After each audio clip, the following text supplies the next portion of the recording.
I was 78 years old when I finally wrote the letter to my husband, the one I never sent. Not because I wanted him back. Not because I still loved him. But because I finally understood what his leaving really meant.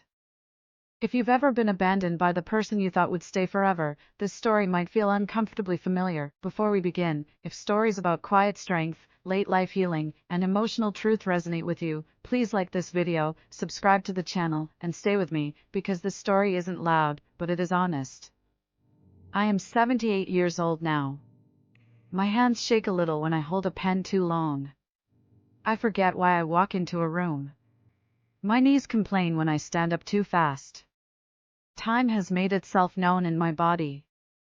But there is one sound I will never forget. The front door closing behind my husband. Not slammed. Not angry. Just final.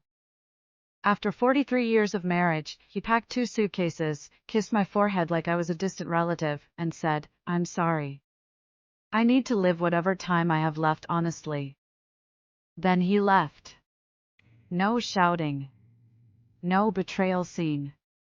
No dramatic goodbye. Just the quiet ending of a life I thought would last until death. For a long time, I didn't cry. Shock does that. It wraps you in numbness so you don't feel the full weight all at once. I walked through the house like a visitor in my own life. His shoes were still by the door. His mug still in the cupboard. His pillow still smelled faintly like him. But he never came back. Weeks passed. Then months. Then years. And something strange happened. I began to breathe again. At first it felt wrong, like I was betraying my grief. But slowly, I realized something painful and freeing at the same time. I had been lonely long before he ever left. We had become polite roommates. Efficient partners. We raised children, paid bills, hosted holidays, attended events. But we stopped seeing each other. I stopped being a woman. I became a function. Wife. Mother. Support system. Background character. I didn't notice when I disappeared. I was too busy making sure everyone else was okay. So when he left, it hurt, but it also revealed what I had been ignoring. I had been shrinking for years. The letter came much later. Not when I was angry. Not when I was broken. But when I was finally calm. I had just turned 78. I was cleaning a drawer when I found an old photo of us in our 20s, standing on a beach, laughing at something the camera didn't capture. And I didn't miss him. I missed who I used to be. So I sat down. And I wrote the letter. Dear you. I am writing this not because I want you to read it, but because I finally need to say it.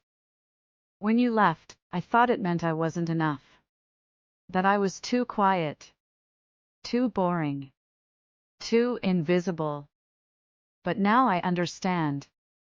You didn't leave because I was unlovable. You left because you didn't know how to stay present with anything, including yourself. I shaped my life around your comfort. I softened my needs so you wouldn't feel pressured. I made myself smaller so you wouldn't feel challenged. And I thought that was love. But love is not shrinking. Love is not disappearing politely. Love is not becoming quiet so someone else doesn't feel loud. You didn't steal my best years. I gave them, because I didn't yet know my own worth. And that part is mine to forgive myself for. But what is yours, is that you never noticed what it cost me. You never asked who I was becoming. You never asked if I was okay disappearing. So you left to find yourself. And I stayed, and finally found me. I hope you found what you were searching for. I did. It was me. Goodbye. I folded the letter. I didn't cry. I felt peaceful. Because closure doesn't come from someone else apologizing. It comes from finally telling yourself the truth. I never sent it. It wasn't for him. It was for the woman I had been for 43 years, the one who tried so hard to be enough for someone else that she forgot she was already enough. Now I live differently. I eat when I'm hungry. I rest when I'm tired. I laugh when something is funny. I don't explain myself. I don't apologize for existing. I simply live. And it is the most honest life I've ever had. Sometimes healing isn't loud. It doesn't come with apologies or grand gestures. Sometimes it comes quietly, with a pen, a piece of paper, and the courage to finally be honest with yourself. If this story touched you, please like this video, subscribe, and share it with someone who might need to hear it.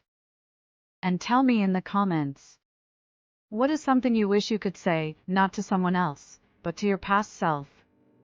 Thank you for listening. Yellow Heart.